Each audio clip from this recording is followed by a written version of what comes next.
still watching ACFIM Talks, and welcome back from the break. We're discussing captivity of state institutions in Uganda, a case of Uganda Airlines. And before we went for a break, we were trying to make sense of the actions of the president, his involvement in the recruitment process, and its implications on the functionality of Uganda Airlines. But in the bigger, broader scheme of things, how does this play out in this functionalizing state institutions, as this is just one of the many? With me, I have Godba Tumshabe, who is helping us make sense of all these developments. Godba, I want us to look at how all this behavior of the president, as you've ably put it, how does this now serve or fit into his interests of regime survival? Yeah, no, so it's basically, that's actually what it is in its essence. For you to stay in power for the amount of time that President Museveni has stayed in power, you have to have one power center. Dictatorships and autocratic regimes cannot afford to have alternative centers of power. So in other words, what you are seeing, and real estate capture means that all the institutions of state are demobilized and brought under one person, under the grip of one person. Everybody and every institution is accountable to him, and this long-serving ruler then is able to deploy people in all these institutions without any question. So the people are there in those institutions to serve him or her, not to serve Uganda. The first and foremost responsibility of a person who has been appointed in the manner in which Bamuturachi has been appointed is that he has to first, his royalty or her royalty is first to the president before it goes to Uganda. So that's the danger that you have there, that almost everybody in those positions basically serves more the president. Their royalty is with the president rather than Uganda. Thank you so much. Let me read some of the comments coming through. One from Henry Mguzi, who is asking whether does the Grand Ayatollah have the expertise to determine the competences of the best person to run the Uganda Airlines? I think he's referring to the president sitting where he is and makes the appointments. Does he have the relevant expertise to make such critical decisions? Yeah, so basically, actually the constitution from almost every state, the constitution and other laws acknowledge that there is no single person who is vested with the skills and the expertise to be able to determine who is best qualified to run these agencies. So that's why the national laws establish mechanisms that help this person to be able to do that work. So the Grand Ayatollah, in this case, if the president was acting as a president of Uganda who is accountable to everybody, is supposed to be acting on the advice and guidance of the institutions that have been put in place. So the Uganda Airlines has a board. The board is given authority to be able to recruit people into the airline. So the board is given the appointing authority, or the minister is given the appointing authority, or in some cases the president.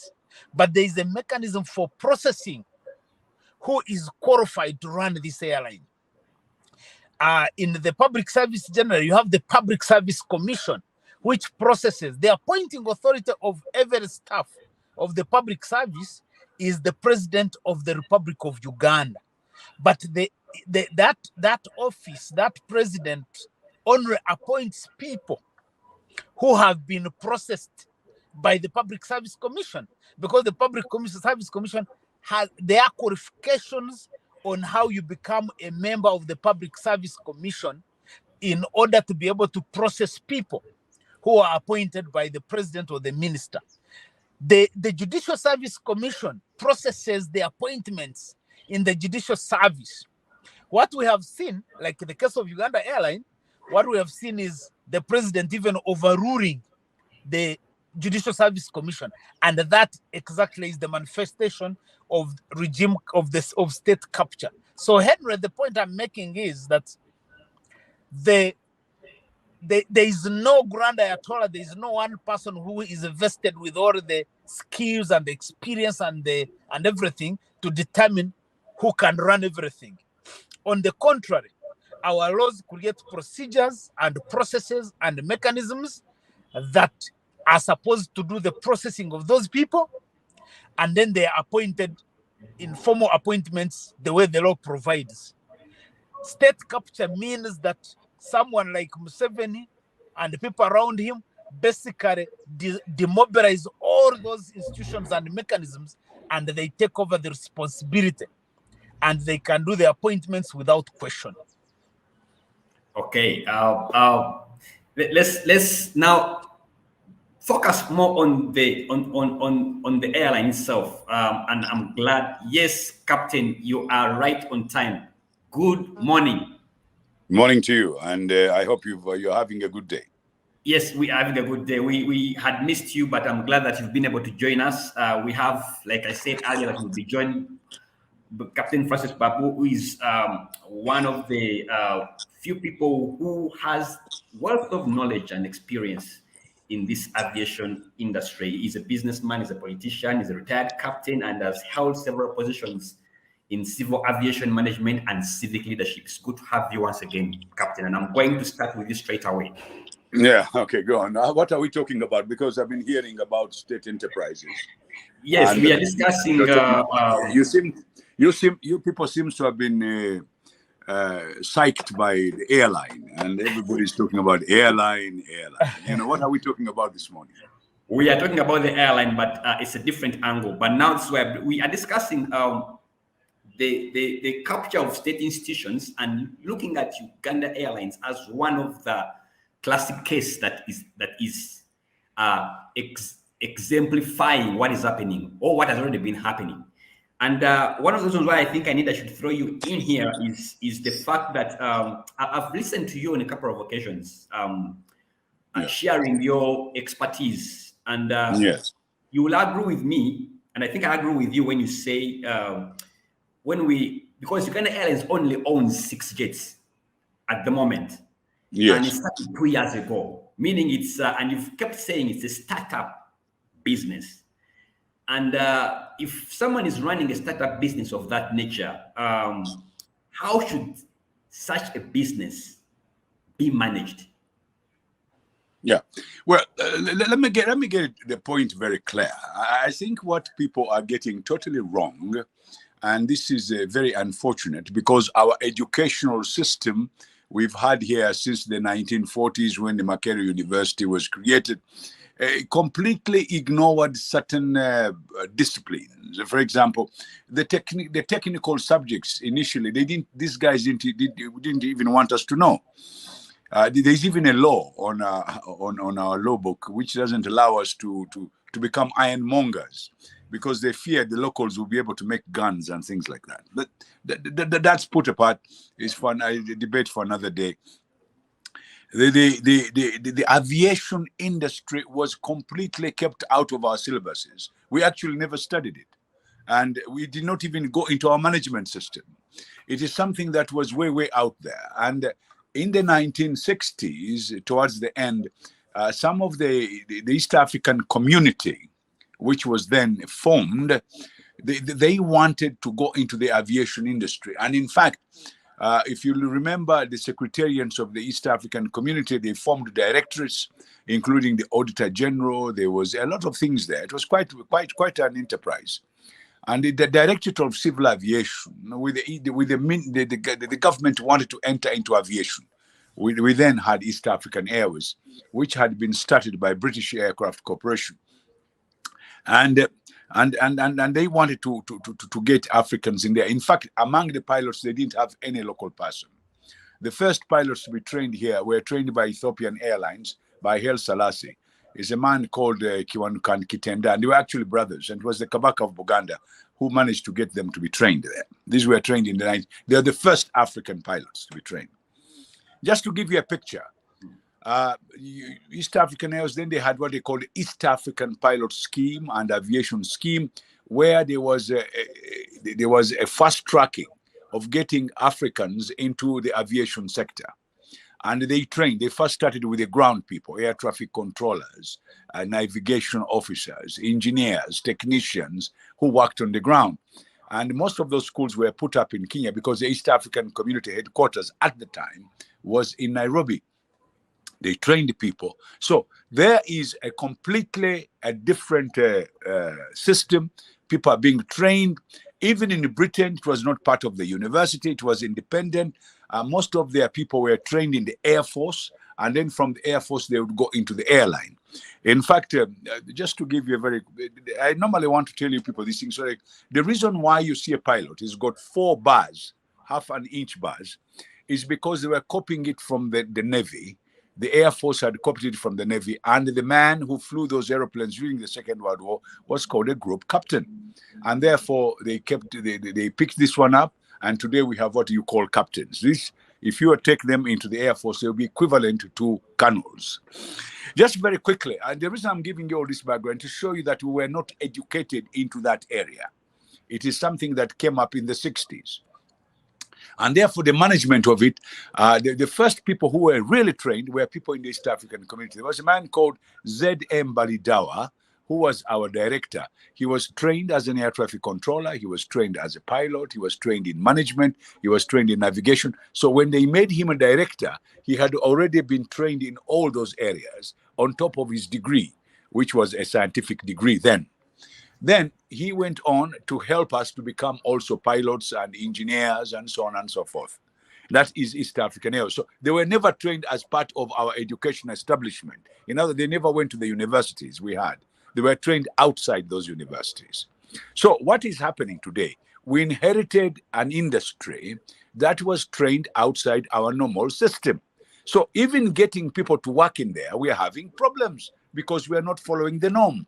The British, they trained their people and then they bring them into the airline, retrain them again. And then by the time you become a managing director of British Aircraft Corporation, you have been through a series of training. So that said and done, we in Africa, if you look at Ethiopian Airlines, it was started by Transworld Airline. Now, Transworld Airline, Haile Selassie asked them to come. And they trained the Ethiopians. They started a flying school. They started a management school. They started a ground school for the people who work in the airline. So these were trained at Bole Airport in Addis Ababa. And when you go to British Airways, the British Overseas Corporate, BOSC then, they trained East African Airways the same way. People were being trained at Embakasi. I did engineering, and then eventually I went into flying. Same thing was being done. Some of us were taken to Britain in British Aircraft Corporation. Now, if you go to all airlines, El Al, which is Israeli airline, you go to Singapore Airline, you find that there were major people who were there during the startup. So that brings me back to Uganda Airlines. If you want Uganda Airlines to really become good, you've got to accept that you are doing a startup, and you require these experts who can start it up. Train our people. Even if you want all these people, you've got relatives and you want all sorts of, you bring them under these people. They are trained over a period of time, and then they take over the management of that organization. And I'll give you a very quick example. When we started the Civil Aviation Authority, which is there now, the board of directors, I was part of that board. I told them that when we recruit these people, they have to be trained. And yes, we did recruit, and we got some very good people who had been in different management levels. And we had people with all sorts of, credentials. But we took one who had not only the credentials, but had an experience of 20 years in management. When we took that person over, we got some people from ICAO who came here, sat with that man for 2 years, and they went through the running of the Civil Aviation Authority. And therefore, the beginning of Civil Aviation Authority in this country was probably one of the best. I want to end by saying this, because I've really taken a lot of your time, is that if you want Uganda Air to being a startup airline, you need not a board of directors. You don't need super people. You don't need models. What you need is a group of people you get, and they will now come, maybe 10 people. You have somebody as a chief, as their chairman of a task force. You've got a man in marketing. You've got somebody in finance. You've got somebody in engineering. You've got somebody in operation for the pilots and so on and so forth. So you have about 5 or 6 people. And they come. They set up the airline. They set up the different trends. And they should not be Ugandans if possible, because you have a tendency to play around politics. Let them start it off. Let them recruit the kind of people we need. Let them train them over a period of 3 years, and let them start our routes. And once the routes have started, like what they did in Emirates, then after 3 to 5 years, you can come up with a board. You can come up with the people you want to run that, and you'll find that you have a fantastic organization. And this is what has to be done. There's no shortcut around it.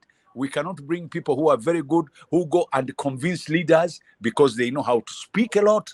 They know how to lie. They know how to destroy others. No, you need somebody who's going to learn how to become a leader. Now, 2 things must be done in that airline. The first one, you must have a good financial management. Number 2, you must have marketing, which makes the finances to run the airline. The rest are just tools. That is the airline. Wow, thank you so much, Captain. Indeed.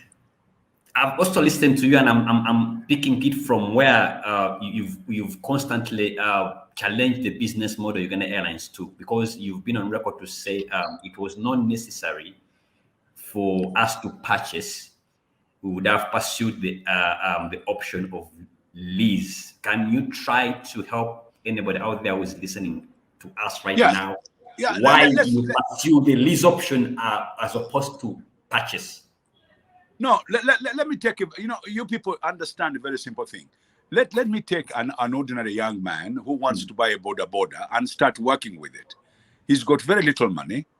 Would he look for money to buy a border, or he will go and do a lease purchase, whereby he takes the border and pays every month, so that he can be able to have that border. Now, taking the border as an example, and taking people who have got buses and they want to start, and you're a poor man, you're not a very rich person, what would you do? Would you buy that vehicle straight away, putting all your money in it, or you would buy it on lease purchase, keep the money, pay it monthly, and at the same time be able to have liquidity, so that you can operate that enterprise? Now, for the airline, it is even worse. We are talking about a capital outlay for the Airbus Neo, the 330. You're talking about $250 million to $300 million. Now, that's a lot of money. You either borrow it or you have it, and it is a lot of money to tie up into an asset. It is simple common sense. You never, when you're running an airline, you don't put that much money into an aircraft or into any tool for that matter. Today, in the international thing, you outsource. In fact, in your offices, these offices you see now, people don't buy those copying machines, typewriters, computers. They actually lease them, and every year or every 2 years, they change the whole lot, and they bring in new stuff, and they continue on their lease. Now, this is the new thing. You concentrate on your core business. You do not concentrate on buying and selling. So the airline, like Singapore Airline, like Emirates, like all these airlines, they don't buy this aeroplane outright. What they do, they go to those companies, they say, we want 10 aeroplanes, we shall buy them on lease purchase. So every month they pay a certain amount, or every 3 months, they pay a certain amount of money to the organization. It is not even the manufacturers who give you that.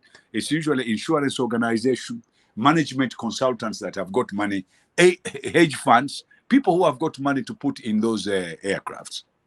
Now, once that is said and done, what Uganda Airlines should have done, because our routes had to be started anew, you had to go to these routes. You could have leased aeroplanes to start those routes, go Entebbe, Nairobi, Nairobi, Mogadishu, Entebbe, Mogadishu, Entebbe, Dar es Salaam, Entebbe, Dubai, Entebbe, South Africa, London, and so on and so forth.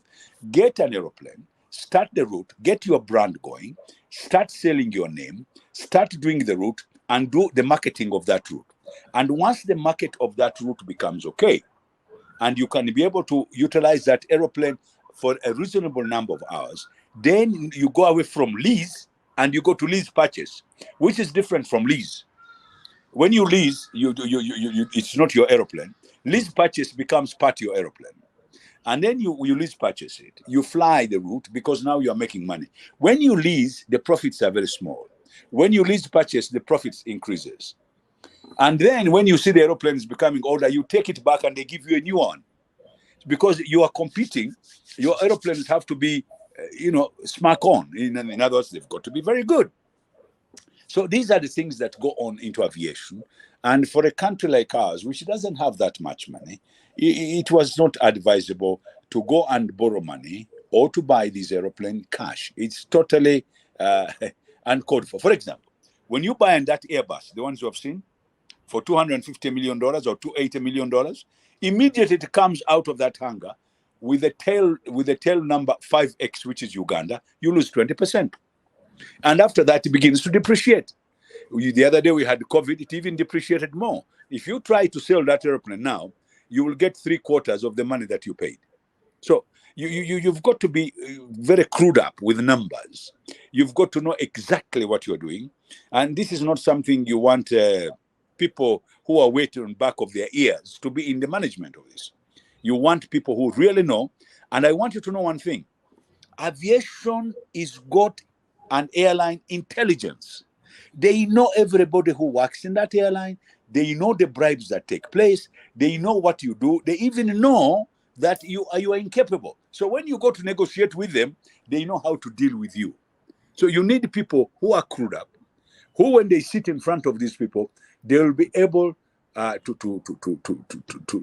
bargain with them. They will be able to exchange with them. In other words, you need people who are on the ball. You can't have mediocre. Captain, Yeah. was the president ever advised on that business model that you've elaborately laid out? Well, not the president. I was called by the task force in the Ministry of Works before they even bought those airplanes, and I gave them that background of leasing the airplanes and, if possible, not to buy. I also told them not to have a board of directors, but to have a team or a task force. And that task force, I did not want them to pick up Captain Babu or anybody like that. I want them to pick up an independent group that would come and start this airline. And if Babu was required, they would call him for a small consultants and pay him. In other words, we don't need to be told what we already know that can make that airline work. And we need that airline because it's strategic and we support it. And Uganda needs it. We're a landlocked country. We have got a good location. All we need is somebody to get that airline going. The pilots are good. The engineers are good. The technical people in the airline are very well trained because we are trained even in other countries. The problem is our management. That is where we need to work on. Thank you so much. That's Captain Francis Babu. And our time is fast spent, but I can squeeze in a couple of questions and also bring Godba back online to give these parting shots. I'm still running with you, Captain. I'm sure you are also very familiar on what happened to the 25-year-old airline we had, I think, from 76 to around 2001. Are there similarities of the problems now and the problems then that led to us to wrap up the Uganda Airlines that wrapped up in 2001 that we can learn from and going forward try to avoid? In fact, you should go to broad data. Look at the startup of that airline. It was an offshoot because our major airline, which had been started with BOC, had been unbundled, if you like to use the word. And we ended up starting a Uganda airline on the basis of the same thing, the same way we are doing this one. We started it on a whim. In fact, there was something called Uganda Aviation, which had been started by then the government to bring in duty-free things for the army. And that one now became Uganda Airlines. But it was started on those bases. We did not have... Oh, did I lose it? Exactly the same way this one was started is exactly the same way it was started. In fact, it went on it died in the hands of politicians. So it's the same mistakes, it's the politics that killed it. Correct. In fact, our problem is not the technical people, is not the country. It is that a small clique of people who have completely refused to admit that an airline requires a different way or different approach, and requires people not only who have got business acumen, but who have got also the aviation in their background, and if possible, they are being trained. In fact, if we don't have them, we can train our people. I'm not saying they can't be. They can be very good managers if well trained by a group of people. If not, we can even attach them to Emirates, attach them to Singapore Airline, attach them to some airline. Let them get the picture. Let them have a purview of how an airline's run. That's where the problem is. There's nothing else. All right. Politics again, and that goes back to what we were discussing earlier, that fits into the capture of state institutions. Is Godba on call? Because I want Godba to give us your parting shots. Okay, I think Godba is not on call. Captain, okay, Godba is on call. Now, let me give you talked about state institutions. Yes. Why did they start them in the first place? That is the answer one must give us. Secondly, why did they go as if they had gone on a circus and made everything a state institution? Now, I've just seen what institution they want to remain, the very strong ones like URA and so on. But there is one I've just seen, they are trying to take it in the Minister of Finance. Minister of Finance should not take on all institutions. They should allow institutions that are making money. Now, let me use the word, very simple word. Institutions that are making money should be independent. Because immediately you put them under government, they will be sabotaged. So if there's an institution making money, let that institution be given all the powers that is required and let it work and give it good management. And I'll give you an example of an institution that's making money now. The games and betting and the lotteries, they are making money. Let it be independent. Let it work. All right. And there's a few others. And there's yes. few others. Yes. Godba Ion Call, I want you to give us your parting shots, especially moving forward. How do we redeem? Is there any chance that we can redeem these institutions to function properly? Uganda Airlines inclusive. Godba, you there? Oh yes. Oh yes. Can you hear me? He has come now. Yeah, Good. Godba, please.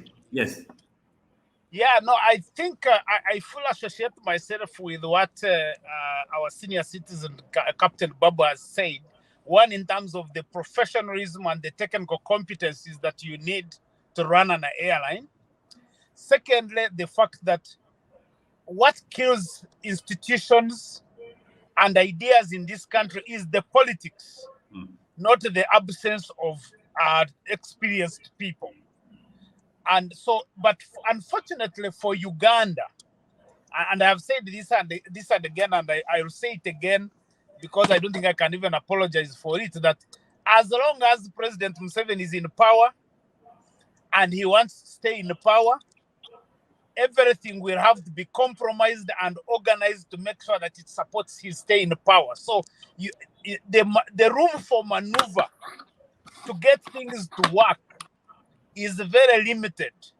You can only have maybe islands of where things look like they are working, but the moment he gets interested in that particular institution, you will see that it will just go down exactly the same way, because that's how regimes that have stayed for long, how leaders that have stayed in power for long, that's how they behave. Incidentally, besides the president of the country who ends up disorganizing and distorting everything, even for companies, for most companies, when CEOs stay in that position for a long time, they reach a point when they if a CEO is very good, the company will take off, go to cruising altitude, it will make money, it will be profitable. If that CEO stays for much longer, it can easily begin to lose altitude, because that's the nature of human beings. That is the nature of companies. Thank you so much. That's good. And Captain, your parting shots, is there a chance we can toe a line between making the state institutions functional and managing the negative influence of politics that usually comes to kill the functionality of state institutions? Oh, anything is possible. We can salvage. We can salvage what has gone wrong. We can make it look better. We've got, as my brother has just said, we've got people we can use. We can train people. We've got everything. Uganda, by the way, people should never tell you lies. We're the luckiest people on East Africa here. We have got all the human resource requirements. All you need is a touch. A little bit of touch, a little bit of cleaning up, and a little bit of honesty. The word here is honesty. Now, I don't want to really think the president is alone, but the people around the president, the cliques that go to give president some information, please, they are not helping us. And therefore, His Excellency the President should try and listen to another group of people. Let him get more information before making a decision, because he's putting some of our institutions to shame. Uganda Airlines would have been excellent, and I can assure you, given if they gave it what I'm telling you and gave it 3 years, you'll be very surprised. We will do very, very well. Already, even with all this confusion, they are doing very well on the Dubai route. They are doing very well on the Nairobi route. They are doing very well on the South African route. So what we need to do now is get the management organized. The people who are making it go are complaining. You know, a lot of what, by the way, forget about the top management. The general... Captain, if I said something very quickly. Yes. Yeah, no, you see, I normally fly the Entebbe Nairobi Entebbe route. Yes. And I fly Kenya Airways and Uganda Airlines. And I can attest to the fact that the Uganda Airlines planes and the service, they are phenomenal when you compare with Kenya Airways. So really, the point you are making is just spot on. Yes, that's right. So like I'm saying, we are very lucky. We are very lucky. We've got very smart people in this country. And by the way, even if they call us a banana republic, like these idiots are calling us, I don't care. Yes, we have bananas here. Yeah, but we have bananas here, and we eat them and we enjoy them. So, so as far as I'm concerned, I'm not impressed by that. What I'm impressed about, I want our country to get their fingers out and get the things going. And by the way, that airline, I can assure you, if you allowed me to get you 5 people, one in as a CEO, one as a marketing man, another one as a finance man, that airline would you won't believe it. It will become one of the best airlines. And we don't need to know them. We don't even have favoritism. They will just come and work and train our people. And you know, there are many young people like yourself, the one who interviewing us. Do you know how many of your type we can train there? And tomorrow we get a very good managing director. And we get a very good chief executive officer. It's a matter of training. We have them. You know, I when I was interviewing people for CAA, we had a young man, 29 years of age, with a PhD in management. The only problem, he did not have an experience, but he was so good. If we had taken him home, 3-5 years later down the road, he would have been a guru of aviation. Okay, so it's a matter of getting our people and getting them in the right place. But we can turn it around. But we've got to get the politician to get their fingers out. That's where the problem is. All right, and I think the catchword there is the politicians should get out of the business of Uganda Airlines, and it's possible to turn it around.